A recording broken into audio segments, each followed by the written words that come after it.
आज हम नए चैप्टर शुरू करेंगे। हरास, इंग्लिश में डेप्रिसिएशन बोला जाता है। इसकी परिभाषा पहले बताता हूँ मैं। किसी संपत्ति का लगातार प्रयोग करने से उसके मूल्य में जो कमी आती है उसे हरास बोला जाता है। किसी संपत्ति का लगातार प्रयोग करने से उसके मूल्य में जो कमी आती है उसे हरास बोला जाता है। हरास के कुछ प्रमुख कारण हैं। हरास उत्पन्न होने के कुछ प्रमुख कारण हैं। पहला है निरंतर प्रयोग में आने के कारण। यदि कोई संपत्ति का आप लगातार प्रयोग करेंगे तो उसके मूल्य में कमी आएगी। उदाहरण के लिए मान लीजिए कोई नई गाड़ी लिए हैं, 1 साल तक लगातार प्रयोग करेंगे और उसके बाद उसको बेचना चाहेंगे तो जिस मूल्य पर खरीदे हैं उसी मूल्य पर बिकेगा क्या? बिल्कुल नहीं बिकेगा। दूसरा है अप्रचलित हो जाने के कारण, चलन में नहीं रहने के कारण या अप्रचलित हो जाने के कारण। यदि कोई संपत्ति चलन से बाहर हो गई है तो उसके मूल्य में कमी आएगी। ये भी हरास का एक कारण है। नेक्स्ट है समय के व्यतीत हो जाने के कारण। समय गुजर जाने के पश्चात संपत्ति के मूल्य में कमी आ जाती है। ये भी हरास का एक प्रमुख कारण है। मूल पदार्थ का समाप्त होना। नेक्स्ट पॉइंट है मूल पदार्थ का समाप्त होना। मूल पदार्थ जैसे खदान होता है, आप नया नया खदान लेंगे तो आपको ज़्यादा कीमत देना पड़ेगा और 1 आध साल खनिज पदार्थ निकालने के पश्चात उसको किसी अन्य को देंगे तो वही मूल्य पर वो नहीं जाएगा, उसके मूल्य में कमी आएगी क्योंकि खदान से बहुत सारे खनिज पदार्थ निकल चुके हैं। तो इससे भी उसके मूल्य में कमी आती है। बाजार मूल्य में स्थायी कमी से। बाजार मूल्य में स्थायी कमी से यदि आप कोई सामान 5,000 रुपये में खरीदे हैं, अचानक उसका मूल्य 4,000 हो गया तो 5,000 तो आपको मिलेगा नहीं, तो 4,000 में मानेंगे आप, तो उसके मूल्य में कमी आ जाती है। नेक्स्ट है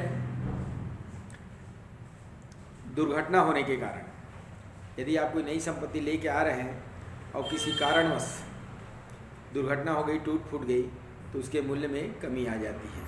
ये उसके प्रमुख कारण हैं। हरास आयोजन के प्रमुख उद्देश्य। हरास आयोजन के प्रमुख उद्देश्य उत्पादन लागत ज्ञात करना। पहला है उत्पादन लागत ज्ञात करने के लिए। उत्पादन लागत आप कैसे निर्धारित करते हैं? कर्मचारी को दिया गया वेतन, कच्ची सामग्री को खरीदने का, इन सब का योग करेंगे और यदि मशीनों के योगदान को आप शामिल नहीं करेंगे तो सही लागत का ज्ञान नहीं होगा। उसका कारण बता दूं कि आप मशीन के माध्यम से उत्पादन करते हैं तो मशीन में पैसा लगा है कि नहीं लगा है, तो उसके योगदान को हरास के रूप में शामिल किया जाता है। हरास के रूप में उसको शामिल किया जाता है। दूसरा, शुद्ध लाभ हानि ज्ञात करने के लिए। यदि व्यापार का शुद्ध लाभ हानि आपको ज्ञात करना है और यदि हरास का निर्धारण नहीं करते हैं तो व्यापार का वास्तविक लाभ हानि आपको ज्ञात नहीं होगा। नेक्स्ट है सही आर्थिक स्थिति का ज्ञान। सही आर्थिक स्थिति का ज्ञान।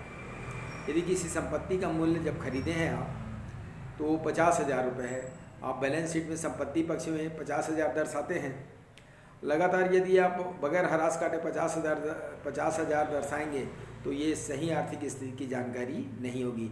हरास प्रत्येक वर्ष हरास घटाकर संपत्ति के मूल्य को दर्शाना चाहिए, तभी सही आर्थिक स्थिति का ज्ञान होगा। नेक्स्ट है आधुनिक यंत्रों को क्रय करने के लिए। आधुनिक यंत्रों को क्रय करने के लिए हरास के रूप में जो निर्धारण करते हैं तो हरास की राशि अलग से रखी जाती है, उसे नई मशीन की स्थापना की जाती है।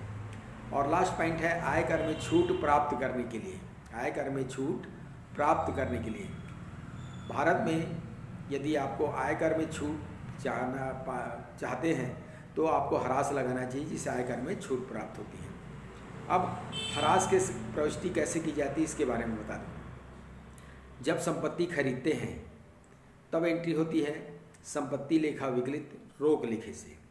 संपत्ति लेखा विकलित रोक लिखे से वर्ष के अंत में जब हरास निर्धारित करते हैं, संपत्ति पर ही हरास लगेगा, तब एंट्री होगी हरास लेखा विकलित संपत्ति लेखे से। हरास लेखा विकलित संपत्ति लेखे से। उसके बाद हरास का लाभ हानि खाते में स्थानांतरण हानि है एक प्रकार का, तो लाभ हानि खाते के विकलन पक्ष में जाएगा। एंट्री होगी लाभ हानि लेखा विकलित हरास लेखे से। हरास की 3 प्रविष्टि होती है। पहला फिर से रिपीट कर रहा हूँ, जब संपत्ति खरीदते हैं तो संपत्ति लेखा विकलित रोक लेखे से। नेक्स्ट है संपत्ति लेखा विपरीत रोग लेखे से। दूसरा है ह्रास लेखा विपरीत संपत्ति लेखे से। फिर ह्रास का लाभ हानि खाते में स्थानांतरण लाभ हानि लेखा विपरीत ह्रास लेखे से। ठीक।